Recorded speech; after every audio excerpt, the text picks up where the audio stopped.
Dozens of US states have filed a federal lawsuit against Meta, the owner of Facebook and Instagram, alleging the platform's apps are designed to be addictive and harm children's mental health. The lawsuit, signed by 33 state attorneys general, was filed in a San Francisco federal court. The suit claims Meta violated both federal children's online privacy law and state consumer protection laws by making its products addictive and then lying about how they harm children's mental health. We are suing Meta, the umbrella company for Facebook, Instagram, and other popular platforms, for violating federal and state laws.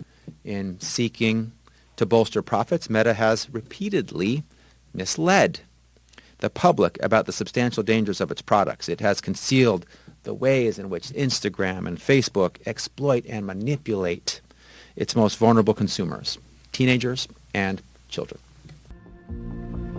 The federal lawsuit alleges that Meta deceived users by making the false and misleading claims that its features were not manipulative, that its products were not designed to promote unhealthy engagement with children, and that its products are safe for younger users. They did all of this with profit in mind, not people, not young users.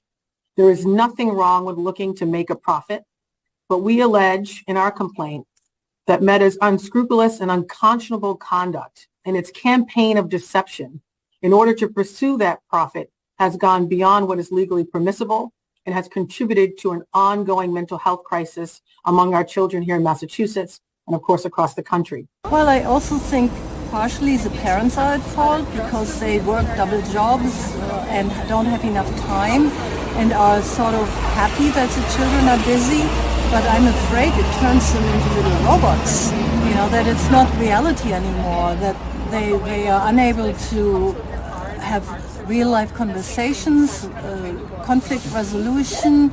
I mean, social media is part of life. It will not go away.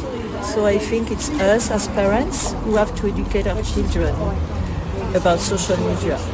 Give some rules, While Meta has a policy of banning users who are younger than 13, the latest lawsuit also argues the company does not enforce that restriction. Meta, though, has pushed back on the lawsuits. In a statement, Meta says, "We are disappointed that instead of working productively with companies across the industry to create clear, age-appropriate standards for the many apps teens use, the attorneys general have chosen this path." If successful, these latest lawsuits could force Meta to change the way it designs and markets its platforms to the public and also lead to hefty fines. The legal strategy has drawn comparisons to the various lawsuits filed against the tobacco industry in the 1990s, which led to hundreds of billions of dollars in damages and changed how the industry markets its products. Parmeshwar Bava for NDTV.